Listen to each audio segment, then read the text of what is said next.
เป็นสิบใบเอกเดินสิบมนปีกฤษ2 ใบ19 เดือนเซปเทมเบอร์เลยมา13 วันเนี่ยกำนิจงอุมดำของสาววิ่งตั้งยันเขาจะก็เลยมาในหวาในสาเนี่ยจะเลยมาฮอตราบันบนดาวันวันนี้วันจันทร์ในเมื่อเขาไปฮอตราไปทำตราในก็เขาห่มกันส่งเป็นตาไว้วางส่งกันกว่าคำเดียวเมตตาไว้วางกุศลนะให้กำวัดตั้งเป็นเมตตาไว้วางกุศลนะให้กำวัดตั้งเป็นเมตตาไว้วางกุศลนะให้กำวัดตั้งเป็นเมตตาใส่เราองค์น้อมเก่าให้เศร้าหลับพิเกตเมตตาใส่เราองค์น้อมเก่าให้เศร้าหลับพิเกตเมตตาใส่เราองค์น้อมเก่าให้เศร้าหลับพิเกตสัจจะวาดังเสือให้บุญเสือตอนเนื้อสึงกาเย็นสัจจะวาดังเสือให้บุญเสือตอนเนื้อสึงกาเย็นสัจจะวาดังเสือให้บุญเสือตอนเนื้อสึงกาเย็นสาวดานาดังเสือให้บุญเสือตอนเนื้อสึงกาเย็นสาวดานาดังเสือให้บุญเสือตอนเนื้อสึงกาเย็นสาวดานาดังเสือให้บุญเสือตอนเนื้อสึงกาเย็นวิยาวิสาดังเสือให้บุญเสือตอนเนื้อสึงกาเย็นวิยาวิสาดังเสือให้บุญเสือตอนเนื้อสึงกาเย็นวิยาวิสาดังเสือให้บุญเสือตอนเนื้อสึงกาเย็นเปิดโสเวียนมาแห่งจากนาเอาพาพักกาเย็นเปิดโสเวียนมาแห่งจากนาเอาพาพักกาเย็นเปิดโสเวียนมาแห่งจากนาเอาพาพักกาเย็นสาธุสาธุสาธุวันสีสมในครับอมิตายสมาธรรมตราสังกัดเจ้าเขาของในโยกีปุสินเขาพิสมาขันนังใครก็จะได้ทำตรากว่าในก็นังใครก็ได้ทำตรากว่าได้เยอะเจ้าเขาเลยโยกียิงอยู่เลยในสีน้องเขาเลยคนกันนังคุกเขาทำเอาตรากว่าคนมาในเพิ่มเลยเสมว่าเพิ่นใสไหวลมสีทำเอาตราอันเขาเจ้าตีสนากว่าในได้เยอะได้มาเป็นการตราบันโยกีคิงในยิงใจกับบรรดาวันวันนี้เนี่ยหกตราเฮาสัจสือว่าอริยสีเมียวเนี่ยอริยในเมียวก็อริยว่านั้นเป็นพวกกูอันไรมักยันโพยันว่านั้นห้องว่าอริยห้องมาสังก็ ภริยาค่ะ เจริญไหลโสดาปฏิมาสกรกามิมักสกรามิโพนากามิบังนากามิโพอรหัตตมรรคอรหัตโพฉะนั้นในห้องเข้าบ้านนั้นเส้นไม้อริยะนี่แหละเมื่อในแนวเดี๋ยวเลยรู้ว่าอริยะมีสีเมียวอริยะหลายเมียวก็ มีสีเมียวค่ะ เพราะอะไรรู้จักอริยะเนี่ยก็เขาเจ้าเฮ็ดคืออยู่เฮ็ดคือเศร้าเฮ็ดคือสั่งเฮ็ดคือไว้วางใจในเขาได้ฮู้ลองตั้งเขานั้นเขาก็สั่งไปซ้อมเส้นตั้งอันอริยะเขาเจ้าไปนั่นเนี่ยยังอันในสิเล็กมันไหนเขาเจ้าตั้งหัวคนตราเขาว่าอริยะหลายเมียว สีเมียวค่ะ อริยะสีเมียว ายหนึ่งเนี่ยว่าจมเนี่ยทัศนะอริยะ ทัศนะอริยะ อาสาระอริยะ อาสาระอริยะ ทัศนะอริยะ ทัศนะอริยะ ลิงกะอริยะ ลิงกะอริยะ ปฏิวิทะอริยะ ปฏิวิทาอริยะ อาสาระอริยะ อาสาระอริยะ ทัศนะอริยะ ทัศนะอริยะ ลิงกะอริยะ ลิงกะอริยะ ปฏิวิทะอริยะ ปฏิวิทาอริยะ อริยะมีหลายမျိုးก็ มีสี่เดียวค่ะ สี่မျိုးแต่ว่านั่นก็อริยะสี่မျိုးนั่นนะ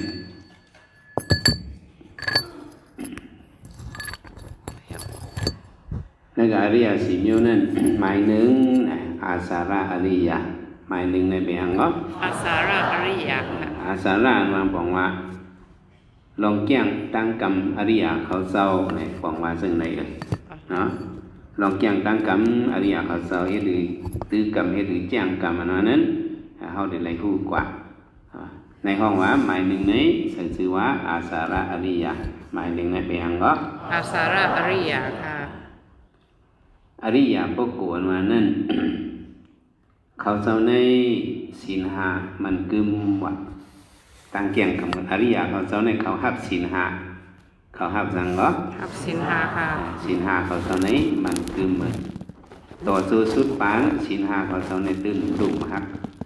ตายกว่าถึงสัตนาก็ศีลห้าเขาเศร้าในตึกมันกึมไว้ในห้องวันนิสสาศีละบอกว่าศีลเขาเศร้าในตื่นมันกึมไว้เนี่ยขัดตั้มหนึ่งนั่นขัดตั้มหนึ่งนั่นศีลห้าเขาเจ้าเนี่ยคือมันกึมไว้ต่อตัวสุดปานนี้มันกึมต่อบ่ฮอดถึงนิพพานนะมันกึมต่อบ่ฮอดถึงแล้ว อีกปานค่ะ ต่อบ่ฮอดถึงมาต่อบ่ฮอดถึงนิพพานนั้นเนี่ยตรงอริยเขาเจ้าเนี่ยเขาเจ้ากำมันปันเขียนศีลห้าอันเฮาเป็นเจ้าคือยำพุทธภาษาในก็เฮาก็อ่อนกันเปิ้ศีลห้าจังซั่นจ้ะ ใช่ค่ะ เขาเป็นพุทธภาษากอบสร้างแล้วซ้ำอ่อนกันมาหับศีลห้าเฮาไปซ้อมเส้นตังอริยะเขาเจ้าไปซ้อมเส้นตังเพิ่น อริยะค่ะ เฮาไปซ้อมเส้นตังอริยะเขาเจ้ากับในอ่อนกันหับศีลห้าเฮียงเลยศีลห้าเขาเจ้าสมันกึมหลาเนี่ยเอามาด้วยปกอริยะว่านั่นเนี่ยปานาธิบาตสัตว์ตัวจะเบิ่นตายเนี่ยก็เขาเจ้าเฮ็ดยาวสองเฮ็ดแล้ววะ หนูเพศค่ะ เอาใส่เรื่องบอกให้หน่อย อะไรค่ะค่ะเดี๋ยวให้ต้องไปค่ะเจ้าค่ะ ส่งยามยินซื้ออังคุลิมาละ ยามเย็นค่ะ อังคุลิมาละวันนั้นมันเอาเปิ่นตายมาก็เปล่าว่าเสียมันใครมันตายเลยถ้ามันก็แทบนิ้วมือเปิ่นสองสัตว์ ใช่ค่ะ สองเปิ่นซ้ำปันหลายเปิ่นปันหลายก็มันก็เอาตายเปิ่นนี้มันก็พันเอานิ้วมือเปิ่นเอานิ้วมือเนี่ยกูมันหายเลยมันมาช่วยเฮ็ดเป็นช่วยก็เอาไว้คอมันช่วยเหมือนเรื่องช่วยหมอกนั่นน่ะอังกุลีเนาะเนี่ยบอกว่าเป็นนิ้วมือมาลาเนาะนั่นบอกว่าเป็นหมอกบอกว่านิ้วมือหมอกเนี่ยเอานิ้วมือช่วยเหมือนเรื่องหมอกไปห้อยคอมันห้อยแองมันไว้ในมันได้เอาตายเปิดมาแต่ไหนถึงที่ว่าได้มาหันพระเป็นเจ้าได้มาทบยาพระเป็นเจ้าย่อคนไหนก็มันส่วนแปดอาการเบิกมันนั่นพระเป็นเจ้าวะมันได้เป็นก้นเรียนก็เป็นก้นกึดในก็มันก็ฆ่าเขากึดเดี๋ยววันเหมือนนั้นมันเฮ็ดแล้วลองเอาตายเพิ่นในอยู่ในศาสนามันลงพาเหลืองสังการเนี่ยมันก็แจ้งกับตะลาเลยตะลากว่าเป็นอริยะกว่าเป็นสันกว่ามันเท่ากับตุ้งซ้อมในเวงเปิ้นหันมันกำพองเปิ้นโกยเปิ้นเรียนป้ายอังกุลิมาละมาว่ามาตุ้งซ้อมตั้งในว่าเนี่ยกำพองก็ซื้อโยกกำพองว่าซื้อกำพองว่าเจ็บใจเอาอูเฮาตายเอาเมียเฮาตายเอาปีเฮาน้องเฮาตายกำพองว่าอยู่ไกลๆมายินชัดมายินซึ้งกำพองเอาค้อนบวชเปิ้นป้อมันทุกมันจะกำตักสิที่ไหนขึ้นปอกมาสั่งการเจ้าในสมุยำอาบเลือดหมดพระเป็นจะว่าเย็นเลยของเฮาเฮ็ดวนเวียนไว้ก็บ่มีขันขาก็การเรียนไรใส่เฮ็ดไหนก็ส่องตัวนิมาล่าในลองซ่อมมันเจ้าในหยาบเจ้าคำลงก็สละเพราะว่าเจ้าอย่าไปกระตุ้งซ่อมต่างติกูเปิ้นพ่อเปิ้นบังเจ้าเฮามาตุ้งเนื้อหอค่ะมันเจ้าในกระตุ้งซ่อมเนื้อหอถึงหนังปองนึงมันจะปอกมา ซอมตางเนี่ยมาหันแม่มันก็หนึ่งเกิดลูกไรเลี้ยงลูกหยาบหนาเกิดลูกหยาบหนาว่าจะไหนแหละมันอีรู้เอ๋มาลัดถึงพระเป็นเจ้าพระเป็นเจ้าข้านางยิงเกิดลูกกันว่าในหยาบได้ข้าน้อจิมมีจิมลูกทุกข้านาวันไหนก็อังกุลิมาลาเพราะเมื่อมีใจอีรู้ก็หนังเขาได้เลยสื่อสารนั่นเมื่อกะว่ามันความเสียสาเลยอ๋อพระเป็นเจ้าสอนมันค่านี่ก็ว่าค่ะอ๋อติดสิเมื่อเขาเนาะเขาเจ้านี่เลยเอาเป็นตายมาเพราะความเขาในหมันเมียนเฮ้ยนางยิงในดังดุกมันนี้รถพี่เขียนสีกรรมมันก็ว่าเรื่องไหนเลยพระเป็นเจ้าขาคาเบในเอาตายเปิ้นนำมาต่างในเปิ้นหูดังวันดังเมืองสำเร็จใจคาเบกับรถเช่นสาในมันลืมไรทายโยเนี่ยอังกุลิมาลาอันกวานั่นห้ามเอาตายเปิ้นนั่นนั่นติดซีมือเมื่อเป็นอริยามายอสองเมื่อเอาเปิ้นตายห้าพระเป็นเจ้าถามอ๋อติดซีมือเป็นอริยายอคาเบเนี่ยเอาเปิ้นตายเมาเปิ้นตายค่ะหมดอ่อนมงอ่อนแมงอ่อนปกอ่อนก็คำเอาตายค่ะนี่เป็นเส้นสาวนะกุณิมาล่าวันไหนก็เมื่อกับว่านี้ก็ได้สอนมันเมื่อออกค่ะติดสิมาเขาเป็นอดีตในเขาเอาเบิ่นตายเอาเพราะความคนในจิตใจหมันเมียนนางยิงอันเกิดลูกอะไรในให้เกิดอะไรง่ายๆสีกรรมตั้งเมตั้งลูกให้กัดเย็นสีกรรมกับว่าซึ่งในแหล่เนี่ยมันก็กว่าที่เฮือนนั่นทีเพราะกับเพียวที่เฮือนนั่นก็เปิดวางกุณิมาล่าเจ้ามาอย่างเฮือนไม่อยู่ไผพระเป็นเจ้ามาดัดความกระดิษฐ์สาวามันก็มาว่าคาเลเมื่อไหร่ก็พระเป็นเจ้ามามันก็มาเดือดยดหันปกินีอริยยาสาดิยาสาโดนาบิสานามิสิสเปนันสีวิดาโวยวิดาอิรินาสิสเวสินาสดิเตโอตุสดิกัปปะสะตีจิมือก็จะเป็นอริยามายาวลองเอาตายบนไหนก็จมเฮ็ดเอาเพราะความขอในจิตใจมันเมนไหนเมลูกอ่อนในตั้งลูกอ่อนไหนให้คัดเย็นสีกรรมเพราะมันว่าซึ่งไหนก็นางยิงอันเกิดลูกหยาบนั่นก็เกิดลูกกว่าง่ายๆลมๆเพราะไหนก็สื่อเสียงอังกุลิมาล่าในสื่อเสียงอย่างมามันจะตึงเส้นสางเป็นอริยาวมันเอาเบิ่นตายเอาว่านี้มาดัดความเส้นสางมันเมนเลยลูกเขาก็เกิดกว่าดีๆงามๆเปิ้นก็โจมอุเมเปิ้นปู่นายเปิ้นเพราะหันหลานมาในสองโจมโจมเฮิรนแล้วก็พอมีแม่ม่านที่เกิดลูกในกระปังอังคุลิงมาลามาเลยมันจะว่าไว้ไม่ตายขอนนายกันรอดความเสียใจเอานำมุนเสียสางนั่นเพชรปันเบิ่นก็เกิดกว่าก็ละก้อนอันนี้ไหนก่อนเป็นลูกหลานอังคุลิงมาลาในนำมาโกนเมืองอันจังมันไม่กูบอกนั่นก็เปิดขึ้นหันหลานอ่อนเปิดขึ้นในมาก็ในอังคุลิงมาลามาเกิดปันเนี่ยเปิดก็โจมมันผักก็ใครดูใครลองมันความเตยก็ว่าน่ะหักลูกหลายขันหักลูก3 ขันหักหลาน3 จ้อยว่าจ้อมเลยหักลูก3 ขันหักหลาน3 จ้อยหักไม่น้อยลืมไม่หลง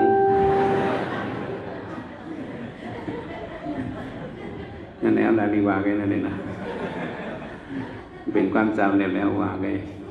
เพราะปัญหาหลานเปิ้ลในก็อังกุลิมาล่าในเป็นวันเกิดหลานเขาวันมาเอาซ้อมขามันจะก็เลยข้อซ้อมพักซ้อมเต็มทนกว่าย่อหมังพอกมาเปิ้นสมาปังมันติดย่องไงมันสมมีมันสมกว่าต่างๆไปเลยเขาจูพระเป็นเจ้าข้าวคามเตลัยหรือคาละอังกุลิมาล่าย่ำอยู่ติดย่องข้าลูกเขาก็สมติเกิดเอาคาเดหรือคาอย่าไปไม่ใจเตียนมันเจ้าตุ้งซ้อมมาเด็กขึ้นย่องมันนั่นมีไม่เปลี่ยนอันหนึ่งมันเจ้าหยิบเนื้อนั่นในสุกตีหนึ่งสุดเจ้าสื่อจะได้เอาน้ำกระถอบล่างดีไม่เปลี่ยนอันมันเจ้าสืบสุกตีนั่นเองเจียนเอาน้ำมันนั่นเองกับเพชรปันลูกยิงสุระเพราะนั้นก็มันได้เกิดดุกวยยุ่มยำข้าวเขากันล่างไม่เปลี่ยนนั่นก็เจียนเอาน้ำไม่เปลี่ยนอันเองก็นี่มาลาหยิบไปสุกตีนั่นเองเอาเมื่อเกิดเลยเพราะลูกยิงเขาเกิดลูกหยาบมาเอานั่นเพชรปันนี่ก็เกิดง่ายเงี้ยเกิดง่ายแค่ว่าทรัดนี่ก็ออกกับคำเดียวจำจะได้มัวรอดพี่กว่ากันจิมมีจิมลูกเนาะยังไงก็อังกุลิมาล่าในจังว่าตีจิมมือเป็นอริยามาในเนี่ยอริยาว่านั่นเอาเป็นตายจังจำใจจังมาเจอเขาก็เอาเป็นเจ้าคืออย่างพุทธภาษาเขาก็ กำศีลเอาตายเปิ้นอันนั้นเฮาไปซ่อมเส้นตั้งอริยะเขาพอเฮาไปซ่อมเส้นตั้งอริยะก็ที่อริยะเขาฮอดนั่นเฮาก็ได้ฮอดจังซั่นอริยะนั้นนี่มันลักเปิ้นเนาะโดยนางโคสุตระนางเหี่ยวคดเลยจอคำอุติปันเงินมัน8อสบยะจะมันก็ซื้อหมอกสักนางวันโหตีมันก็ซื้อ4อสบยะไว้ลักเอาไว้1ครึ่งจอมทองมันไว้เปิ้นก็มาฮู้ก็ซื้อนั่นกูวันซื้อหมอกมาปันนางถึงวันหนึ่งมันเลยกระถ่อมตราที่เฮิรนสุมาณะปังพระเป็นจอยมากราบซ้อมก็มันเลยถอมตราเอามันนางเป็นโซดาปานกว่าเป็นสังวะเป็นโซดามันเป็นอริยะเพราะไหนเจอมันในเพิกสื่นข่าวเจอใครรักใครเลิศเปิ้นนั่นมีถึงนี้มาซื้อหมอกก็สุมาณะวะเมื่อไหร่ก็เอา4อสบยะเนาะซึ่งกูวันเนาะมันจืดมันได้เฮาได้เอา8อสบยะเฮียงล่ะเฮาได้ลาซื้อจอคำปันเฮามาติมือโหตีมันนั่นปันเฮาเงิน8อสบยะเฮาไปมาซื้อที่ศูนย์ใน4อสบยะอันดา4อสบยะนั้นเฮาลักกินเป็นกูวันสู้ฮู้ได้ว่ามื้อได้เฮาเห็นลักเอาเฮาถอมตลาดตกใจตกคอเข้าในอกในใจเลยเจอใครลักในตื่นมีอีดาในเฮาลักซื้อเฮาเป็ดแลนปันเฮา8อสบยะเลยหมอกมือนำมือเอามือสักนางสมาวดีเฮียงหมอกเป็นไรมานำจอคำหักเขาเลยปันเงินเลยซื้อหมอกมาซื้อขาปันเหมือนเส้นกูวันกะเฮียงอะไรมานำเนาะเจ้านางขาปันต่ำตายก็ขาได้ขำตายออกติดเตียบมือขาอันหมอลักในก็ขาได้ขำเตียบขาลองตั้งมันมีเจ้าไหนขาเจ้านางเอาการผลต้อนนอนจอคำปันมาเงิน8อสบยะนั่นตีมือโหปึ้งมันนั่นขาลักเอา1ครึ่งเอาขาก็ซื้อมา4อสบยะก็เหมือนในแดคาซื้อมาดัง8อสบยะเฮียงเหมือนในมาสำลักคาเลยกระถ่อมตะลาดีพระเป็นเจ้าไม้ตะลาเขาใจเลยใส่ไข่ลักในก็มีเอาคาก็ในขำลักให้ก็ซื้อมาดังเสียงคาหมอกมาเลยนำมาก็บันในคาเจ้านางคามีตั้งพิธานตั้งในมือนาได้ขำนี้เอาคานางสามาวดีอ้วนว่าโอ้ตะลาพระเป็นเจ้าในเข้มเตเนาะกวนหลักในเมืองเอาหมังซื้อในปันตามทองเขาค่อนไว้ป้อเป็นปากบอกย่ำหลับทางซ้ายกำพองเตี้ยเป็นนิ้วมือนิ้วก้อยเขายังดึงหลักเอาเว้ยเฮ็ดสั่งสอนก่อมเลยอันเมื่อในพมป้อมเยี่ยมทุบอีครอบอีค่อนเมื่อในสมัยหลักเอาสมายืนขึ้นในดีอามเตตะลาพระเป็นเจ้าในอันเมื่อถ่อมมานะขึ้นห่อบันเฮาเล่เฮาใครถ่อมมือในก็มันก็ย้อนอยู่ในปลังที่สูงห่อทะลาบันขึ้นซึ่งนางเขาเนื้อห่อหาปากเลยถ่อมทะลามันนางก็มันเขาซึ่งนั่นก็เป็นอริยะว่าโมดแต่ว่าอริยะนั้นในลักเปิ้นอันนั้นก็เฮ็ดได้เอาสองเฮ็ดอันเฮากำศีล5อาดินาอันลักเปิ้นในก็ของว่าเฮาไปซ้อมเส้นตั้งอริยะเขาอาสาระอริยะน่ะเป็นอันไหน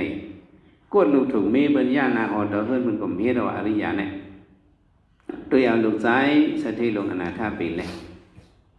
มันใจในเป็นก้นหางลีสมัยลูกใจสถิสมีเงินโลสาวก็เก็บมันเมเฮิรนเมห้างเมไม้อ่อนกันเจียกมันมันก็ทำเลิกเหตุก็เปิ้นเจียกมันก็ขึ้นเกียกขึ้นมันก็ย่าหน้าหอดเฮิรนเปิ้นนี่ก็สื่อเสียงมันในลือหลังย่าบ้าลูกลางนางเมบัวมัดเปิ้นยังป้าเปิดของยอบไหลมันลูกพันตายไอ้ตัวนี้ผมว่าเจ็ดตัวเป็นลูกชายสถิลงอนาถาเป็นอูเขาไอ้ดังจอคำในมืดน้ำจำใส่กันไหนเฮานาลีเฮ็ดฮอดนี่มันได้ต่างถึงจอคำเลยต่างกะจอคำมาไหลปอกเปิ้นปล่อยมันไอ้นี่สิก็เฮ็ดได้ดิห้องอูเขามาสถิลงลูกชายมันน่ะให้น่ะนี่เกาได้เลยสั่งสอนนะไม่ได้สั่งสอนนะไม่ได้หรือว่าลูกชายมันน่ะเฮ็ดอันนี้ในว่าเจ้าข้าวเดี๋ยวสั่งสอนด้วยค่ะเมื่อไรข้าซ้อมในคาเดอาปันซ้อค่ะใครหรือก็เจ้าเฮ็ดค่ะละคาเดสั่งสอนย้อนสั่งสอนเล่นได้อินค่ะเลี้ยคิดใส่ที่หลงเพียวมือเกิดเฮินก็ยี่ก็มือหลัดนายสถิเงินนายไหนปีนังไอ้อ่อนนี้ใจกาล่าไหนจะเป็นนั่งสู่ซ้ำปีน้องไหนอย่าไปปั่นเงินใส่ไอ้น้องสู่ไหนอย่าไปปั่นเงินใส่ลูกใจเสียนายนายสถิลูกใจสถิหลงลูกใจที่เกิดปั่นที่เขาได้เงินจากเงินเขาจึงนะเขาหลงมีข้อสั่งสอนมาเลยลูกเขาสั่งให้ยัง เขาหลุดปันเขาได้ลูกใจเสถียรเขาปันที่ดีก็หินคิงเสถียรชอบเสียบหิมหูนายเสถียรลูกใจสุนันหินนันที่เปิดว่าจอคำที่เอาตามว่าผมสั่งสอนในสุริปันเงินว่าเพิ่นให้ได้ทำปันเอาเขาได้สอนมาหนึ่งถ้ามีปันนี้ก็เอาค่ะมันมาย้อนเงินใจที่พาก่อนปันก็ย้อนอุสุมันอะไรย้อนดีปันเงินใจลูกใจยินใจมีเงินเอาลูกใจมันเลยใจเงินก็มีสติปันนี้แน่ปันอุดิปันเมื่อปากฮัลโหลชั่วมือปอcái gặp bạn mới giờ ném lầy mới đi lại cái non tròn ở khao phom ở một phục ma ở này ở khao cái non tròn cái non thì tròn lằng ngọn liệt lằng cái non thì chỉ tròn nàyขึ้นปอกมาcàng này liềnมาย้อนเงินเอามาเงินอุปางใจcái non trònมาอันนี้มั่มกับถ่อมตะลากับนอนจ้องnàyของอัวว่ากับนอนจ้องน่ะค่ะนอนจ้องก็อัวว่าป้าลงถ่อมตะลาอูเขาซุ่มหยาดมันน่ะวันไหนก็เลียปันเงินใส่ปากมันก็กินเกี่ยวไปเนาะใส่ผู้ใส่ผ้าปากหมดเนาะก็ย้อนเมียงปันก็ย้อนไปนั่งปันมาย้อนอัวปันใส่เงินแทงปากใส่ได้กันเลยกับนอนจ้องอ่ะไม่ได้เลยกันนอนย่องอุดิปันว่าเหียงหนึ่งด้วยกันได้เลยถ่อมตะลามาได้เลยอย่างมาถ่อมตะลามาให้ต้องไอ้โหงว่าไหนอุดิปันมาเงินเหียงหนึ่งความมึกมันก็หยาดดีแหละถ่อมตะลาเห็นต้องอันพระเป็นสหมันต้องวัวหรือไอ้ก็เนี่ยขณะเด็ดต้องเงินเหียงได้เสียมือฝึกได้อีสิ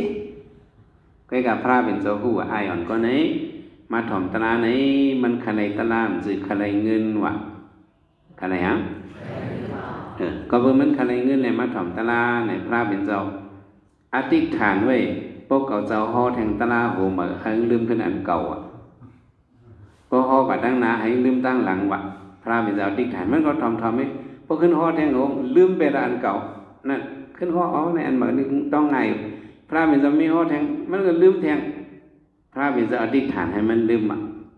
ให้มันนี่สัง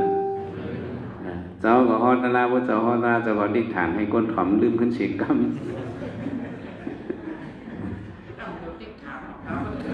เจ้าเดินอธิษฐานอธิษฐานให้โยกีเขาก็ลืมในต่างพอขึ้นฮอดเองก็มันไปหานั่นน่ะว่านั่นน่ะผู้สินให้สินโยกีเขาต้องคือมาต้องลืมลืมหัวคอกับต้องนั่นน่ะหัวคอตะลามันเลยว่าไงก็ในเด็กติดต้องของพวกอื่นว่าลืมกับว่ามันใจลืมเป็นเลยสิในตะลาในหลุดถอมเตี้ยว่าหลุดถอมดีๆเขาเจอเขาข้อนี่มันก็ถอมดีๆงามๆใจมันบางเลยอ่ะใจเขาในตะลาพระเป็นเจ้าพระเป็นก็ยืงมันเองห่อเจ้าหน้าแสดงเองตรีมันมีมาพระเป็นเจ้าห่อลองเคยเสร็จจากตะลาเป็นลู่ๆไหนก็มันใจถ่อมตะลาเอามันเป็นโซดาบานกว่าเป็นอันกว่าวันไหนเมืองเลี้ยงมามันไปมือพระเป็นเจ้าดีจ้ามือเกินมือละน้อยก็ไรกว่ามือจอมหลังพระในสังขารเจ้าเขามือกว่าเดี๋ยวมือเกินปองในหลอมปุ้ยลูกใจก็ปอกวนเด่นลงมาโยงปองได้ไปมาเหมือนคนมีตะลาเดียวในดีกว่ามันหูตะลายเนี่ยอูหัวชอบแต่ปั่นกันเป็นด้วยกันเป็นหัวก็ในเป็นอริยาเนี่ยล่ำกันไรวะเห็นไหนก็กูมันเจ้าโดดทำเมื่อเก่าเงินมาเหียงหนึ่งปกลงมาตำบันมันใจมันก็มานั่งหิมพรายเข้าไปพระมันใจเอาอะไรเงินเหียงเลยว่าไว้แหลนนอนใจมาเอาคาอีขึ้นกันเอาเลยมาเอาคาเอาเลยเอาอะไรไหนพระเป็นเจ้าสองก็พอดูมาซื้อไข่กันไข่นาวอย่างพระเป็นเจ้าทำลองตั้งมีสิ่งไหนครับปองอันตั้งในย้อนเงินปังกันนอนจ้องนอนมาละลายเอามือกำเหลียวปองในปันเหียงก็มันเถียงคาเส้นกับถ่อมตะลาพระเป็นเจ้าสติลงอันลูกใจเมื่อไรไว้ที่เหลียวในปฐมยาอีกาลิสินาเสกสักกรรมณีนาวะเนาะอันลูกใจเมื่อไรเป็นซอดาป่านอยู่ในซอดาปฏิพนาวรัมซอดาป่านในมันเมียดหล่อนตอนกีหรือสิจีจิมอันไรเป็นคุณอุบวันอุบเมืองอันไรเป็นคุณสักยาวดี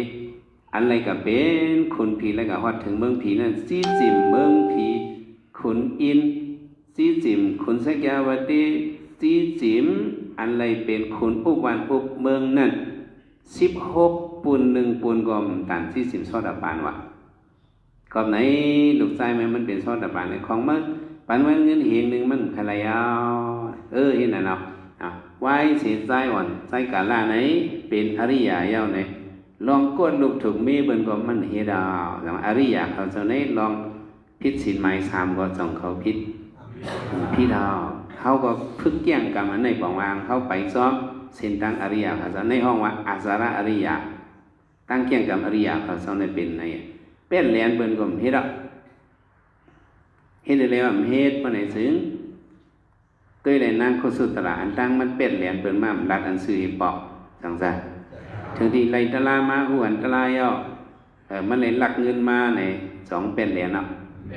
ค่าเลยอันตั้งเลยเหรียญมากค่ะมื้อนี้ได้เหรียญเอาค่ะเจ้านางใครเอาตายก็เอาตายค่ะละปันตามซื้อเงินหรือบ่ฮอบ่ได้คำออกค่ะมันเป็นเหรียญเนาะมีศีลมันว่ามุสาวาทะนี่ก็มันคือแบ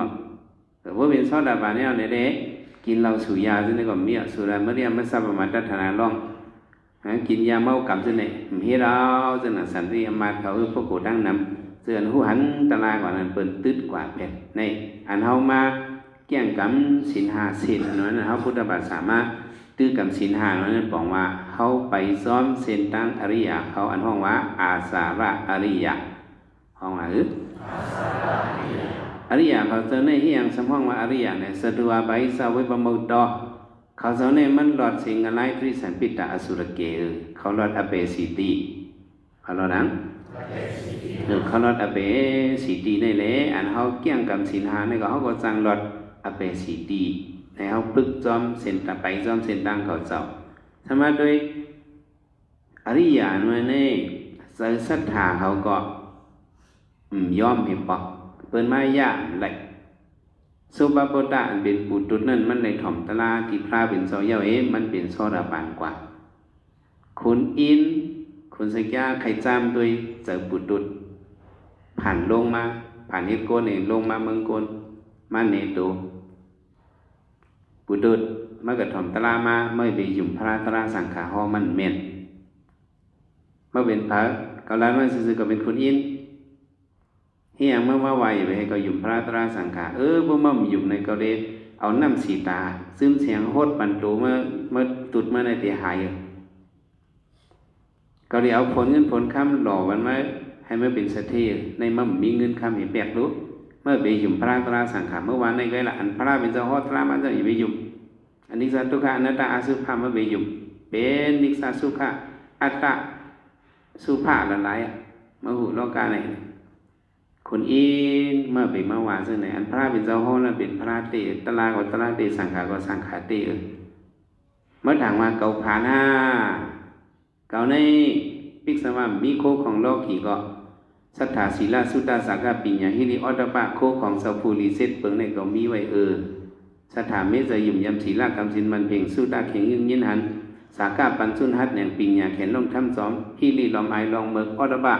เลือกโกการเรื่องแต่เสยยังเสียงกึ่งเบิ้งอะไรซิมตาในก็มีไว้โคของเจ้าผู้ลีจิตปึกก็มันจะคนผ่าน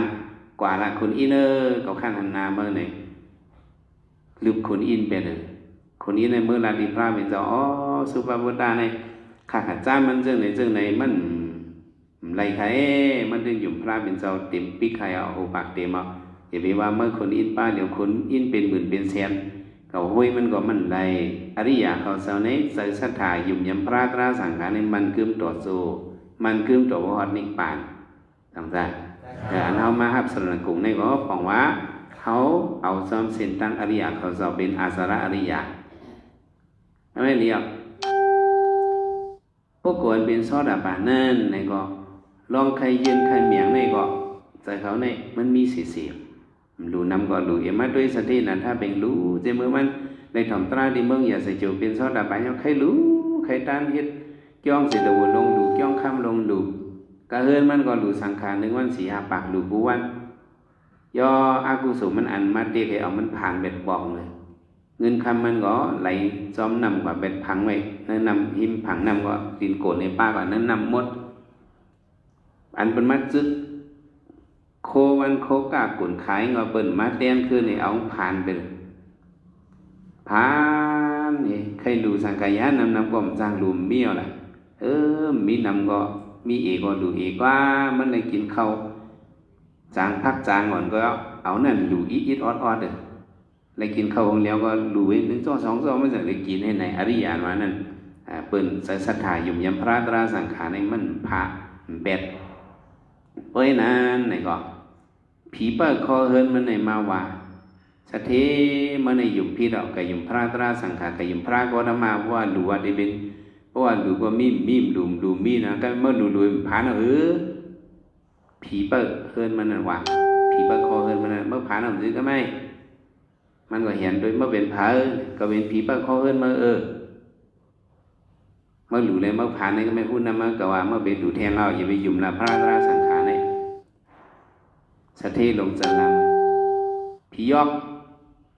เมื่อไปอยู่เฮินก็กว่านี่ก็ลืมเป็ดผีก็เลยไปอริยะลืมได้ผีเลยไปมีที่อยู่ให้กับย้อนในคนปีสีหน้าเมืองคนปีลงสีหน้าเมืองก็ว่าห้องจังลาดมันเป็นอริยะกะลาดที่คนอินห้องจังกะลาดปันให้มันขึ้นในก็อยู่กับเฮินมันของจันลำพวกมันฮับเป็นเจ้าเฮินนะครับผมจังอีกนึงว่าฮัลโหลจอยอินคาลากำจังจอยคนอินว่าปันคู่ไล่ในเด่นไรอยู่ซึ่งค่ะจอกเงินคำมันอันไรกับเนื้อนำนั่นเมื่อขึ้นก็เอามาปั่นขึ้น2 เดือนไรไรอันกับมีเนื้อสมมุติละอันมีเจ้าซึ่งนั้นก็มาเอามาปั่นอันเหลืองแหละเพราะมันโจมได้โยงจางหับมือคาริคัตเจอค่ะก็เอาเงินคำเนื้อสมมุติละมาขึ้นมากวางไว้ภายนาขึ้นสัตย์ที่ลงเงินยอกวนเจออันจึ๊ดนีมันกว่าซึ่งนั้นก็เมื่อขึ้นกับเฮ็ดปั่นให้เขาขึ้นมาเต้นนีแหละจังเมื่อหมุงไรค่ะผีตัวนั้นก็เงินคำก็เอามาปั่นให้ก้นอันถูกนี่ก้นกาอ่านปากนั่นน่ะซื้อเอาโคกวนชิ้นสัตว์ที่ลงไอ้ขวานั่นใครมาเต้นนั่นผีในที่ดูความหัวกันลิมมาโหใจเขาเจ้านั่นวะเพราะกันลิมมาโหใจเขาเจ้านั้นคุกจะไหลสัตว์ที่นั่นถ้าเป็นผมเป็นรับเป็นนอนวะเขาใครเมื่อเต้นนี้มันใครเมื่อเต้นนี้สัตว์ที่เลยก้นเจือนจึกกาเจ้านั้นขึ้นมาเต้นดีแบบบดว่าผีมีนั่นก็มีว่าใครห้องมาบรรตกาของตั้งยามเจ้ามันอะไรเนี่ย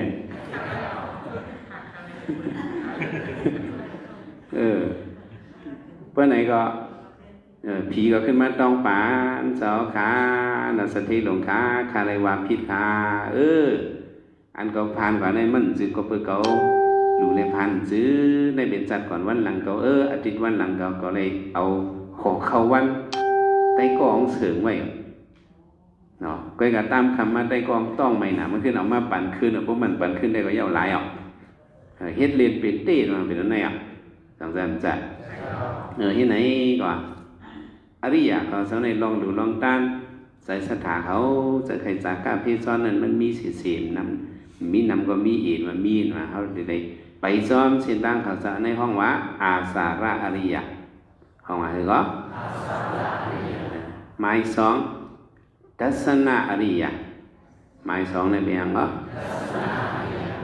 ทัศนะอริยะในบอกเป็นตั้งหันอริยะเขาเจ้าตั้งหันปะอริยะเขาเจ้าในตั้งหันเขาไอ้ตั้งหันเขาพุทธสินหันในมันเหมือนกันเพราะเป็นพุทธสินหันขึ้นตัวเจ้าเก่าได้มันเดี๋ยวว่าเป็นเก่าเมื่อคิงในมันเดี๋ยวว่าซึ่งไหนอริยะเขาเจ้าในเขาเจ้าหันป่นเฉพาะปิญญาเถเขาหันถึงเฉพาะปรมาตถ์เขาหันถึงเฉพาะเขาหันถึงเฉพาะปรมาตถ์กว่าปรมาตถ์ในมันเป็นยุคนามเว้ยเนาะเป็นขันธา5 ปาเป็นอายตนะ12 ธาตุ 18มันเป็นเฉพาะนิสัตทุกขานัตตาเป็นเฉพาะเป็นรูปอริยะเขาสอนในเขาหันซึ่งในอันพุทธศีลเนี่ยมันถือว่าเป็นเก่ามาคิดนายิงใจเขามาเขาปังตะลาเขามาถ่อมตะลาอันเสียสมาเขาข้อปันว่ามันถือเก่ามาคิดนายิงใจมันเลยเป็นเฉพาะปรมาตถ์เป็นยุคนาม2 ปาก็มือหนังตะลาในอันเขาใส่เขาว่ามันถือเก่ามาคิดนายิงใจมันเป็นยุคตะลาเป็นนามตะลาก็อันว่าในเขาเอาตั้งหันอริยะเขาเจ้านั่นตั้งหันพัน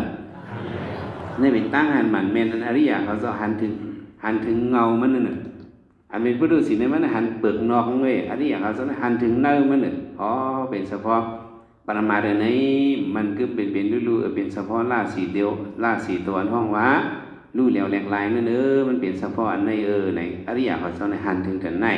การเฮามาเฮ็ดการตลาดมาเข้าตลาดก็เฮาก็ได้เลยป้องเมื่อเฮานั่งแยกการตลาดนั้นเฮาก็ได้เลยไว้เจอว่า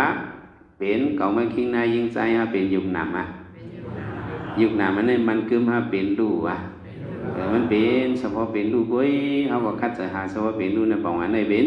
ทัศนะอริยะเป็นที่สั่งเนาะเงามันเนี่ยมันเป็นยุคหนำนั่นอริยะเขาจะหันถึงเงามันเลยเจ้าหัวตลาเจ้าแตกเนี่ยเอาลิ้นนิ้วพี่น้องเขาตั้งยันสองผู้จักลิ้นนิ้วลิ้นนิ้วนี่เขามาทุบๆซักๆให้เขามาปั่นในลิ้นงามๆเนาะปั่นหนามาเฮ็ดก็โหเบิ่นจึงหมักสร้างพอง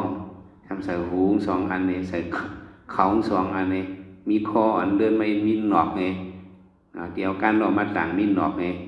ย่อจะมีแดงกองหลังไงโล่งกว่ามีหางมันมีโตไงปุ้มไงตีนสองคอนไผ่หน้าสองคอนไผ่หลังสองคอนนี่เป็นหางสังหางโวพี่น้องต่างยันเรียนนี่หลักนี่ซึ่งว่าหันมาเป็นหางโวนี่เนาะพอตัวพึกพักตัวน้องได้ก็เขาว่าเป็นหางโวเป็นหางสังหางโวพอตัวถึงเงาได้เป็นลิ้นเดียวเป็นสังลิ้นเดียวอันนี้วูนั่นน่ะเอาขึ้นมาทุบปันขึ้นมาบีบก็อ่อนม้วนซบอ่อนแหลมเฮ็ดคออ่อนมาอีนี่เฮ็ดโตเหมือนจังเตาปลาแรงนี่มีหางอ่อนกว่านั้นพวกนี้จะมีปีกก่อน2อันนี้มีตีนอ่อน2ก็ทำบ่มีนี่หางสังหางโนกอันนี้ก็เรียกตัวเป็นหางสังเนาะหางโนกนี่พดด้วยได้ก็เป็นหางนกไปกับพดด้วยถึงเงามันได้เป็นลิ้นเดียวไงเป็นหางลิ้นเดียวอันเฮ็ดวัวอันเฮ็ดลงนั่นขึ้นมาปั่นทุบๆยาวขึ้นมาปั่นเฮ็ดก็โหงบนอันนี้เฮ็ดหูมีทั้งคางเฮ็ดตามีทั้งหน้าคู่หลังมีทั้งหน้าไผ่ตาไผ่คู่หลังมีซบมีกางอ่อนคอโหมาโหเขียนอ่อนปูหมอนหลังคางสองคอมือสองคอเป็นหางสังหางก้นนี่พดด้วยเงาเนี่ยเป็นลิ้นเดียวเงาเนี่ยเป็นหางนี่อริยะเขาสอนเขาหันถึงเงามันเขาว่าเป็นเก่าเมื่อกี้นายยิงใจในเสดะอริยะได้เขาหันถึงว่าเป็นยุคนามอันนี้เป็นหันถึงเงามันหนึ่งต่างชาติแต่เขาก็พึกด้วยจังไหนบอกว่าเขาก็ถ้าเลยเข้าบ้านเนื้อทัศนะอริยะเขาว่านั่นแหละมีปังตนาติงเจ้ากับรักนี่เขาลิ้นเดียวในมาสักทุบๆยาวเฮ็ดก็หงมันจะมาสักบ่ใส่มันเขาสองอันหูสองอันมีคอไงมีหนอกไงมีโตไงตีนสี่คอในมีหางไงเป็นหางสังหางโวเขาก็ว่าแม่น่ะเงาในเป็นเดียวขึ้นมาปั่นเฮ็ดก็หงม้วนส้มแหลมก็มีตัวอันให้ก็มันเตาไปแรงอันมีหางหนอนนี่จะมีปีกสองคอนี่จะมีตีนจะมอมีนขึ้นผ้าเป็นหางสังหางนกเขาก็ว่าแม่นแก่ก็จะขึ้นมาปั่นใครเขาหูหางกวนนั่นน่ะใครวางอันแต่ว่าเอาลิ้นเดียวเฮ็ดนกเฮ็ดวัวนะขึ้นมาทุๆเลยปั่นเฮ็ดก็โหมาเฮ็ดหูมีกันไหนตามีกันไหนคู่หนังมีกันไหนซบมีกันไหนหาคอกลางมีกันไหนโหมาโหแขนมีกันไหนมือมี2คอนตีนมี2คอนเป็นหางช้างเนี่ยเพิ่นจะถามเขาก่อนกันว่าหางเจ้าสู้ข้าม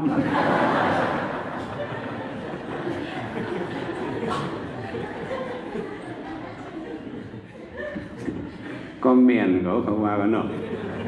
พินกับลูกของใครเขาพูดน่ะเอามายิบตัวยันในเขาก็หางจะรู้คำแต่อันนั้นหันถึงว่าเป็นยุคนั้นนี้เป็นทัศนะอริยะเป็นอย่างเหรอเขาบอกเลยในหันต้มหนังมาขันถามมันขึ้นไปเรื่อยๆมันนังตะลาเป็นหนังอริยะเขาเจ้ามีตังหันเขาใส่ใจว่ามันสิตัวเก่ามันเจ็บมาโกรธมาขึ้นมาก็มันเป็นหมักมงนวางนอกวางมันเป็นหมักมงนอกวางเลยเจ็บแล้วเป็นอีกแล้วเอาไว้จะว่าเขาวัดจุนดูว่าเป็นหมักมงนอกวางอันนี้เป็นตั้งหันอริยะเขาห้องว่าทัศนะอริยะห้องว่าคือก็หมาย3ลิงกะอริยะหมาย3ได้เป็นอย่างก็ลิงกะมันบอกว่าเป็นห้างพังอริยะเปิงพังอริยะเขากะซึ่งหนังเขาเจ้าของนุงสังการอะไรนี่อันนี้มันเป็นลิงกะอริยะเป็นน้ำเมื่อปันพระเป็นเจ้าเนินเนี่ยกูสืบกูปันมาภายในอ อันเป็นยาหันตาในสองมินามะมินามะยาหันตานั้นเป็นเลยนุ่งพาถึงสังการในอายุสังในอยู่เลยทนสู้กว่าเพราะนุ่งโคก้นเฮินในเหมือนจึงไปยาเขาเลยนุ่งสังการในก็มึงไปเลี้ยงเขาจะเลยเอานิพพานไปเลยแต่ได้เป็นอริเป็นยาหันตาอริยจันทร์ทรงในบนในอยู่กับอายุทนสู้กว่านั่นในนุ่งสังการในนุ่งฮะอันเจ้าเขานุ่งสังการในเขาเอาเปิงพังทางไหนเป็นเปิงพังลิงกะอริยะเป็นนังเนาะเป็นสมุติอริยะก็มันต่างตัวอริยสังขารนั่นเนาะมันต่างตัวอริยสังขารแล้วเรามาดูไม่พาเรื่องสังขารนี้เนี่ยมันเป็นลิงกะอริยะมันเกียรติเคไว้ปันกิเลสมันเป็นอันเกียรติเคเฮกังกิเลสอริสังขารในห้องว่าอรหัตสัจนี่แหละมันบอกว่าเป็นจอมปิวยหันตาเขาเป็นนังเนาะเป็นจอมปิวยหันตาเขาอันว่านั้นเขาจะป่องเป้ซึกกิเลสกว่าป่องเป้ซึกหังป่องเป้ซึกกิเลสที่เมืองสิโอนั่นนี่เจ้าเขานั่งจ้องเถิดดีเขาจะนั่งนันตาเนี่ยนั่งยิงคนผ่านกองมาดูสังการบนเขาเจ้านุ่งสังการอันนี้หนังคือมันนั่งเดี๋ยวมีพรเดียวเดี๋ยวยังเขาเจ้าเลยเดี๋ยวจึงใส่ตื้อสังการผืนในพอขาไม่ได้ย้อนเอ็นนุ่งเอาหนังตะลาค่ะข้าไปย้อนเอาเลือนให้เป็นยาหันตามันก็นุ่งในเลือนคัดจะเป็นยาหันตาได้เอาขึ้นมาอาบขึ้นเทียงเจ้าข้าว15 วันนั่งเป็นยาหันตาว่า15 วันขึ้นมาอาบขึ้นข้าว10 วันมันนุ่ง10 วันในคัดจะตระเป็นยาหันตาข้าว5 วันเทียงปางมานุ่ง5 วันข้าไปเอา2 วันไปคืนเทียงปางข้าว2 วันข้าว1 วันก็มาย้อนนุ่งกันนั้นตระก็เจอดีมันก็เป็นยาหันตากันทั้งจ้องถึงได้ออกว่ามาเขาจะเอาจอมเอาสังการเขาจะในพวกไว้ดีลักตุงเขานั่นจะคำมาหันให้ยังสุดจะเอาผักเขาพายอกลงป้ายไว้พวกไว้เนื้อลักจอมตุงเขานั่นให้ยังจึงเอาตุงเมืองเขาเนาะอาหลามเมืองเขานั่นพวกขลาดเจ้าอาหลามวันเมืองเขามีลูกถ้ากาจะคำอันนั้นมันเป็นจอมปิวยหันตาอรหัตสัจเนี่ยเป็นจอมปิวยหันตากองเป้กิเลสเฮาในนุ่งไม่พาเรื่องสังการอันนี้เลยคัดเจตนาในของกิเลสของซึกกิเลสในโดมดในเฮายอมกูไงวันปรณาในวันปรณาในเฮาในเฮ็ดเป็นสอมปิวเฮาสอมปิวปรณาเฮาในจอคำในคู่ไว้กำเร็วของว่าสังการนี้มันเป็นอรหัตสัจมันเป็นสอมปิวยานตาจอกับมันนุ่งในเฮาเอาเปิงพังอริยะในห้องว่าลิงกะอริยะห้องว่าเนาะอันนี้เป็นลิงกะอริยะซึ่งนั้นเจ้าเขานุ่งก็มันก็เป็นลิงกะอริยะโยกีเขามาเขากันตราปู่สินนายสินเขามาหับสินกรรมสินนนจองโยกีมาเขากันตราในก็ติดถามด้วยโยกีเขามาเขาตราในมาหับสินในโยกีเขาจ่องนุ่งมาฮอดช็อตวะนุ่งลงฮอดช็อตเนาะนุ่งมาเสือโคโยนึ่งเสือผึกอ่อนในป้าพาไปโยกีในนุ่งสินโยกีนุ่งผ้าผกโคขาวไอ้เจ้าในบอกว่าเขาเอาลิงกะอริยะเอาเปิงพังอริยะเขาเจ้าเอาหังเปิงพังอริยะเขาเจ้าเนี่ยมันกะว่าเขานุ่งมีอย่างก็เขานุ่งกัดเย็นๆซึ่งนั่นก็เขามาด้วยลิงกะอริยะเนี่ย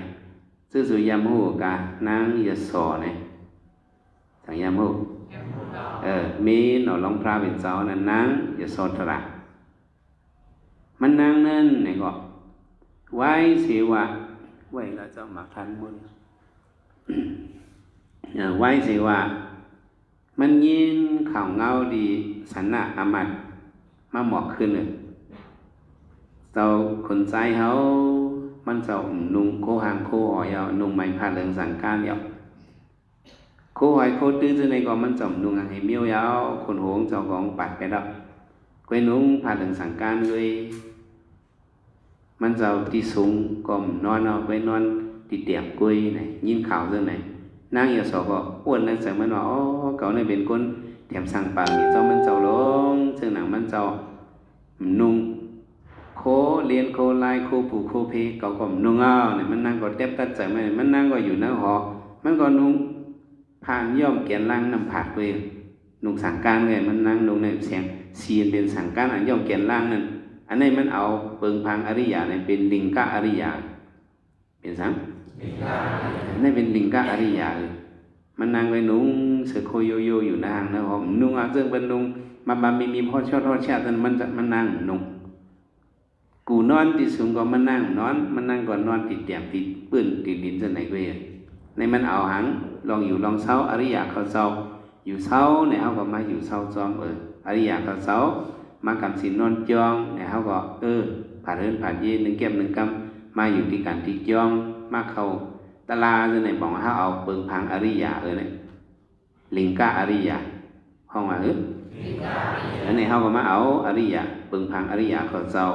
มาอยู่เศร้าเขากวาดเขาเจ้าไปเขาเจ้านั่งเอาอริยะเขาเจ้าในเปิ่นเจ้านั่งตลาดเจ้าไหนเขาก็มาพึ่งนั่งซ้อม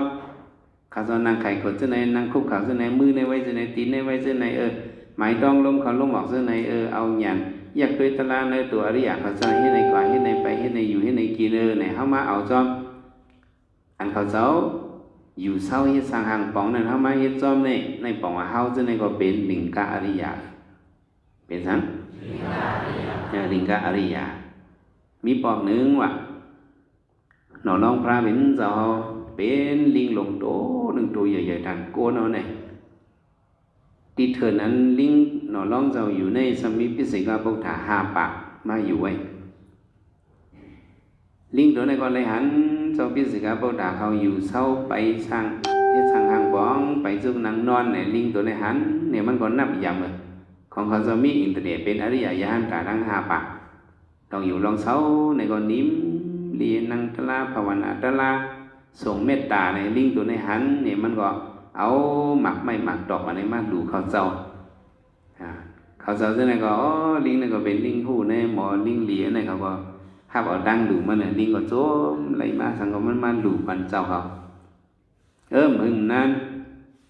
สัมพิสิกาพุทธา5 ปากเนี่ยอายุสิงกราเขาจะสมมติอายุเขาหมดอาสาเขาหมดเนี่ยเขาจะเมื่อบินเมื่อลอยกันมาทนายเราเมื่อเอานิพพานเป็นหมดให้ยาวดีเถิดนั่นก็มีอริยะเขาจะอยู่เศร้าเถิดก็มึงนั้นดีเถิดเขานั่นยาซี่5 ปากทำเผียวมายาซี่มา5 ปากเผียวมาเผียวมายาซี่มา5 ปากเผียวถึงมาอีกก็ลิงตัวไหนก็มาได้มาแทงซุ่มหนึ่งเอาเฮ้เจ้าทอนเจ้าเมียก็มาแทงซุ่มหนึ่งเอาเนี่ยเปิดลิงตัวไหนมาด้วยหันลองอยู่เศร้ากินสร้างยาซีจะไหนตั้งพิสิกาพุทธา5 ปากอันอยู่กว่ามือปุ่นนั่นมันเหมือนกันให้อิดว่ะเปลืองกันผ้าในลีหน่อยลิงตัวไหนด้วยที่เด้งพออยู่ซ้ำสภาวะเด้เนาะพอมาอยู่ในจ้องในพอลงกว่าพอไม่ในเขากว่าดีตาหน้าไม่เขากว่าให้ยังพอไม่ในเขากว่าอาบน้ำให้กัดเย็นจังจ้ะพอขิงกัดมาแล้วเขาซ่อนซื้อก่อนไปช่างเลยดีก็เขาก็ใส่ไพ่อ่อมมือจังจ้ะเด็กยาซี่5 ปากนี่ทำใจซื่อนั่นเขาจะในสมัยยังพอไม่สมอมไพ่พอกัดสมอาบน้ำพอไม่เขาอย่างพอกัดอาบน้ำเฮียไม่เขาสมัยซื่อไหนเขาปันใจเขาแค้มสาเขาขาตัวเขาเขายินเสียขาตัวเขาพวกเขาปันตัวเขาอยู่ลีๆงามๆเนี่ยเสือกิเลสเนี่ยตีออกมาเสือใครเกี่ยวซ้อมอายุกรรมของเนี่ยตีออกมาคำบันออกเพราะไหมผมให้เพราะกัดอาบน้ำเพราะฉันอยู่ตีนกลางบนหลอกกันก็บัดด้วยกับอาบน้ำในพวกเป็นแห้งกัดหนาเพราะฉันดีๆเนี่ยมันตันวนลองอายุกรรมของเนี่ยเขาให้ในขาเป็นกิเลสเขายุ่มพี่ดึกเพราะไหมในก็ไม่นะก็กะอ่อนไพ่ในเข่นทุกขาล่ะแต่ในทุกข้าในก็มันเป็นกับว่นอายุกรรมกงสางในก็ในขวากิเลสเขาเดียศเขายุ่มเสื้อในวะป้อมไหมป้อมไผ่ป้อกัดอาบน้ำป้อมไม่กัดทำหนักป้อมไม่กัดก็คำอยู่หลายต่อตาจีกันหนึ่งเลียนต่อมีลำกันหนึ่งอยู่หลายบอกแหวนข้ามตุ้มขี้กันนี่เลยก็มองก็เรียนหมักคุ้มนั่นน่ะเรียนหมักเก็บเรียนหมักคุ้มเรียนหมักคุ้มไก่ฉะนั้นเป็นตั้งเรียนยาซี่ของกูบอกยิบปันอยู่หลายนั่นน่ะเพราะไม่ดีแล้วได้ปันเขาเรียนเฟซบุ๊กได้เลยอยู่ละเขาตื้นอยู่หลายนั่นนะไม่เอาไฟกัดอันนั้นเพราะไม่กัดก็ของข้ามตุ้มเวียนข้ามตุ้มเรียนหมักข้ามหมักนิ่มเรียนหมักคุ้มไก่เรียนหมักเก็บที่ไหนอยู่หลายบอก ลิงตัวในมาหานี่ก็โอ้ตั้งอยู่เขาในเป้มแลบลีอิดนอสมตื้อโหเพียบลงไปมอยหนุดมอยกลางยาวเห็ปากคอนเต่าเห็เอาลงไว้งงไว้ซ้ำมันเรียบไปอีกว่ะลิงตัวในตัวหันนี่มันถูกใจมันยามหันอริยาเขาอยู่เศร้ามากก็ป้องในเปิ้นอยู่เศร้านิมลีจอนหลีนับยำตีเหลียวมาหันในมันมีตีลิ้นนับยำไม่อีกลิงก็มันจะหมอละความโกนตอนนี้หมอละมันเอาขึ้นมือ100เมื่อหันเนื้อทำตีสพิสิกาโบถาลงอยู่นั่น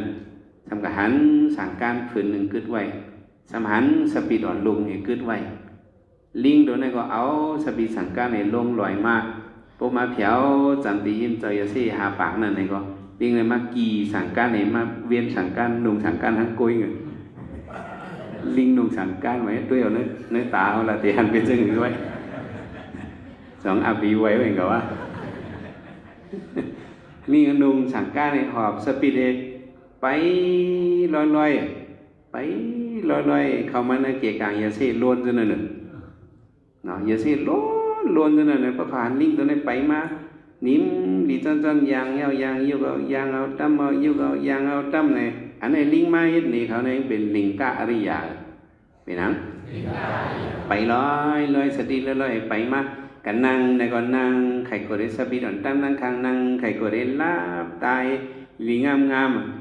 ยาซี่ล้วนจนนั้นมาหาอ่อนก็เต็กตองเต็กใส่โ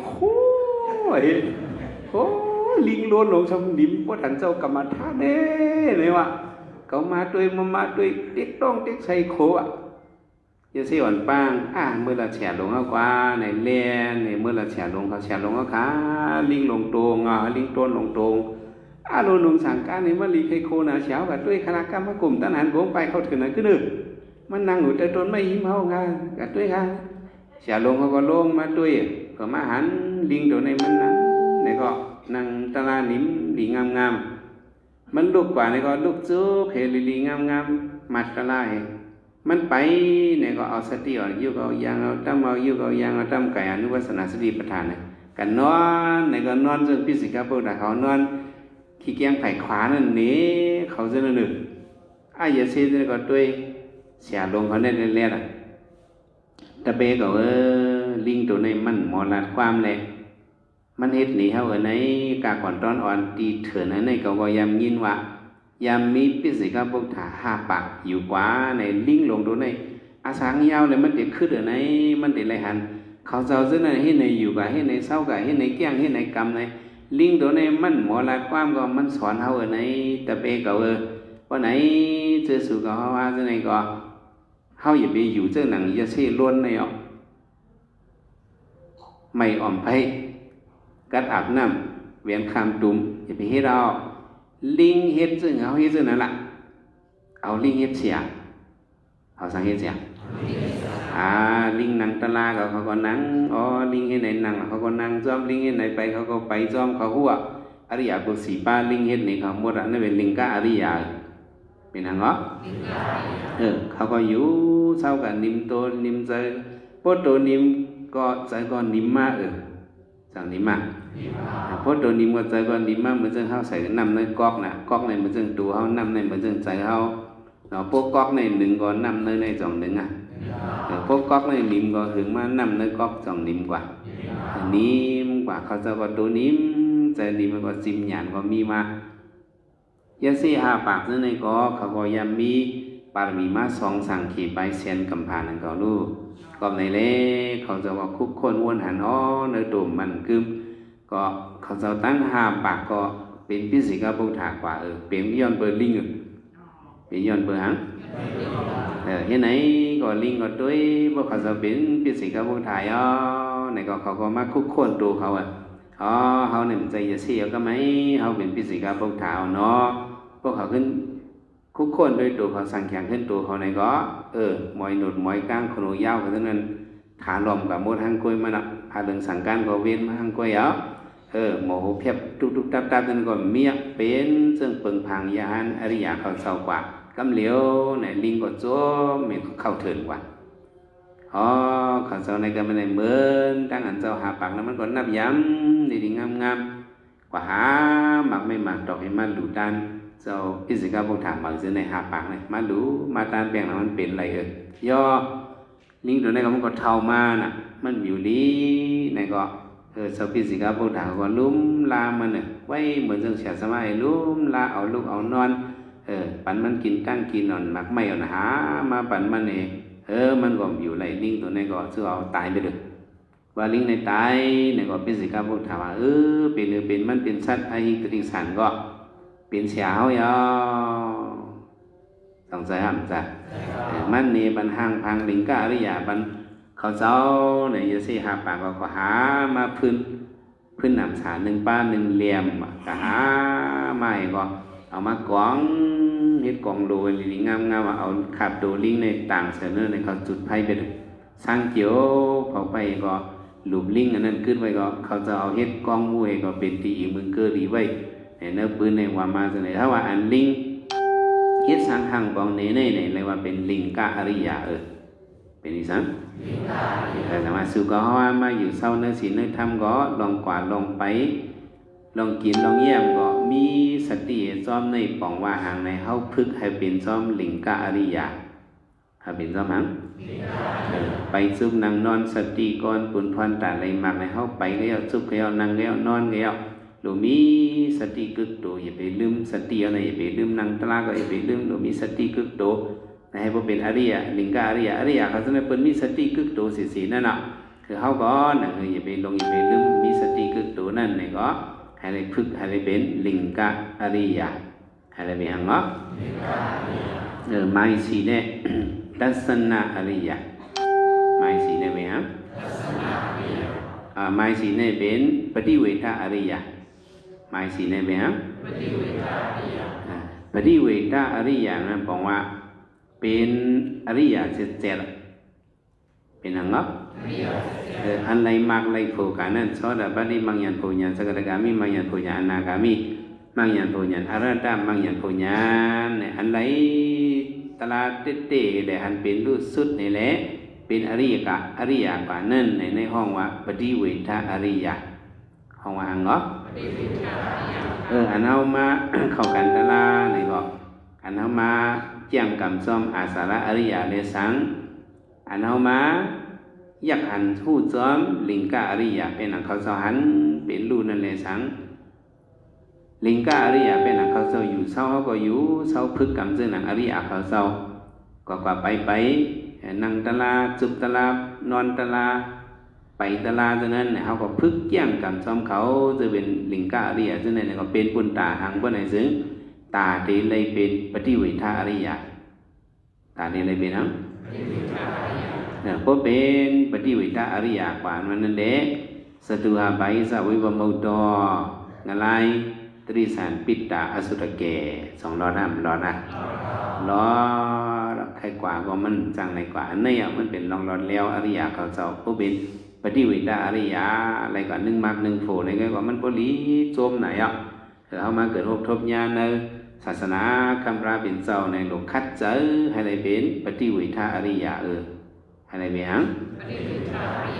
เพราะเป็นปฏิเวทอริยย่อในอันเป็นซอดปานในก็เป็นลู่หายตายกันเนื้อจันปานซอดปานในก็ใครมาเมืองกันก่อนดีมาให้กับนับตัวมีก็เป็นเมื่อ3 ปุยเมืองผีก็จิตเพราะว่าจิตจัดเองก็มันกู้ถึงเป็ดจัดเดี๋ยวก็ขึ้นเมืองสังเองก็อยู่ดีเมืองสังเองก็เป็นก็เขานิพพานก็เป็นสักดากามเนี่ยก็มันก็มาในเนื้อโครงกามาในปอกเหลียวไงโครงกามาเนี่ยเป็นเมืองโกนหืมนั่นก็เมืองผีหืมกับจำปอกเหลียวไงเดี๋ยวก็ขึ้นเมืองสังก็เป็นสังอริยะก็เป็นเขานิพพานว่าเป็นอนาคามนี่ก็เนาะปฏิเวทอริยว่าเป็นอนาคามนี่ก็ตายเสียเพราะว่าเมืองโกนก็งาไล่ก็เป็นกว่าอาเบสีดีก็มกว่าเมืองโกนก็มาเมืองผีก็หมดป่วนนั่นกว่ากับเพียวคงสุดาวาสาหาผูกเนี่ยเป็นคงอริยเจ็ดเลยนั่นเป็นอริยหมดสังคงสุดาวาสาหาผูกนั่นเนี่ยเป็นอริยอนาคามหมดเป็นทั้งหมดมีโลภะมีโทสะเป็นคงอริยสั้นอนาคามตั้งเสียงสังคงนั้นทั้งหมดเนี่ยเมื่อเป็นสังอนาคามนี่ก็ตลาดมือสุดไหล อาราธมาอาราผู้เมืองสางนี่ก็เป็นเขานิพพานนี่เป็นปฏิวิทาอริยะสังมาเป็นยาหันตาสัตว์ในเป็นยาหันตายในก่อนนั้นเด้ปวดเป็ดขันถ่ายสิ่งสู่สุดปานกว่าก็เป็นเอานิพพานกว่าตั้งใจเนาะอันนั้นเด้เบื้องก้นกว่าเบื้องผีเบื้องสางกว่าเป็นขุกยิ้มเย็นในหอดถึงนิพพานที่กัดยีเนาะสันติสุขายอันนี้เป็นอริยะปฏิวิทาอริยะในจังหวะซื่อๆก็ว่าอนุมากรรมสินนนจองเลยสังอนุมาเข้ากันตราเลยสังในเบื้องลงมันเด้โลหะเลยเป็นปฏิวิทาอริยะนั่นเนาะโลหะเป็นยังเนาะในอ่อนกันคัดใจแจ้งกันตลากว่าเมื่อนังตลาก็อย่าไปว่าเป็นกองมาคิงนะยิงใจไว้เสว่ามันเป็นหยุดตลาหนักตลาก็สีเฮาก็กำไม่มันปันไม่เขียนเกียนนี่เป็นอาสระอริยะลองใส่เสือเอาทัศนะอริยะก็เป็นอริยะเขาจะหันถึงวันเป็นยุคนามขันธาเป็นลู่โดยก็แล้วก็ลู่แล้วเล็กไล่ลู่แล้วเล็กไล่ที่เขาต่อไปที่น่ะเฉพาะลู่แล้วเล็กไล่มีอยู่กุฏิกตั้งอันนั้นเป็นตั้งหันอริยะเขาเจ้าเขาหันถึงเฉพาะเป็นลู่สุดมังยันโพยันพุทธนั้นเขาหันถึงลิงกะอริยะนี่ก็ซึ่งหนังว่าเขาเจ้าเบิ่งพังเขาเจ้าเปิ้นเจ้าเฮ็ดในตื้อกำแจ้งกำเฮ็ดพึกกว่าในเขาก็พึกซ้อมเพราะนั้นก็เขาก็ที่เลยฮอดถึงปฏิวิทาอริยะพวกเขาถึงปฏิวิทาอริยะเด้ปุ่นดาเพราะว่าเขาสองในตำใจในตำใจในตำใจเอาในมาเกิดทบยาศาสนาพระเป็นเจ้าในก็เยื่องสู่อริยะเขาเจ้าจำหนังว่าอริยะมีสี่เมียวปฏิอาสระอริยะลิงกะอริยะอาสระอริยะทัศนะอริยะลิงกะอริยะปฏิวิทาอริยะในนั้นก็อริยะสี่เมียวเขาหลบพึกเฮ็ดจอมตั้งสามเมียวนั่นนี้ให้ได้ถึงที่หมายสี่ปฏิวิทาอริยะในอ้อนกันคัดใจกว่าเขาดังเอามาเข้ากันตะลาเลยสังเลยมาเกิดเป็นโกนโฮมยาศาสนาพระเป็นเจ้าเลยสังเปิงลงมันเด้ตัวให้เข้าบ้านได้เส้นไหม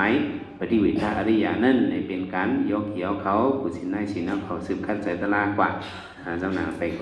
ออกหวาในก็เข้ายำตึงมีในก่อนกันเก็บตะลาเผยตะลามันเฮาอยู่เฮาเศร้าในก็อะไรเหมือนซึ่งอาสระอริยะอะไรเหมือนซึ่งลิงกะอริยะลองสั่งเสริมไว้วางเสาก็ไว้เสริมทัศนะอริยะหันถึงยุคนั้นเนี่ยมันคืออนิจจ์มันคือทุกขะเป็นตัวทุกอย่างขันใส่อนัตตาตัวไหนมันเอาเฮาว่าอาสุภะเป็นตัววิตัวหังเนี่ยเป็นเอาซึ่งในใส่ใจคัดใจตะลาลิงกะอริยะเป็นว่าพื้กว่าอยู่เศร้ากับซึ่งนั้นซึ่งอริยะเขาจะอยู่เศร้าเกี่ยงกรรมเป็นเฮ็ดตะลาเป็นเฮ็ดเต้ว่าเป็นต้องเป็นปฏิวิทาอริยะเหมือนซึ่งเช้าก็ลอยห้างเป็นเจียงกันตะลา6 วันเลยเยาตะลากว่านั้นเองล่ะโอ้มันจะมันตีรู้กลางเนื้อลูกไว้พลายก่อนนั่งกินซ้อมก่อนนั่งต่อไปกินซ้อมวันสั่งปดตะลายมันไม่กินซ้อมวันหรือแก้มนั่งต่อไปถึงตามคำไว้พลา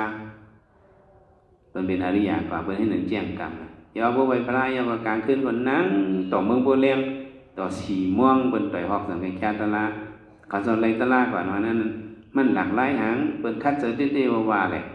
ทางใจอันนี้เป็นตั้งแก้งกรรมอริยะอาสระอริยะเป็นให้ในแก้งกรรมกว่าเลยเป็นก็หัวอันตรายกว่านะเพราะเขาแก้งเขาก็ถึงไรก็ในเขาหันลองอันเป็นไปกว่าสื่อนาตันตาเขานั่นพอเลิกไปจอมก็เตียนเขาจะฮอดกว่านั่นในสองเขาเตียฮอดฮอดในเขาหลบฟ้องใจนอนกันคัดใจตารางกว่ากูจะกูป้ากูโกโกนให้ในเข้าข้างเนื้อปฏิวิทาอริยะกันสัตว์ในขันกันไว้สักกรรมเลยตานอ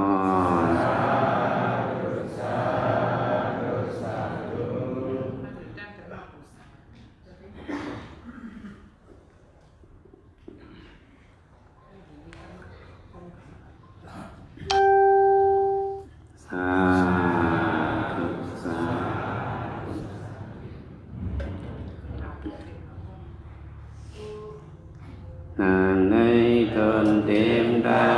นพันดีมันใหญ่กว้างตามาวังยืนกว่าพ่อแม่เสียเกสุญาติกาตึงคือที่คนซื้อมเดสังตุงพาเป็นโคสอดปาลงกุลาคาตาพระเสียงยาอย่าจังมันพาความสาธุลักลัก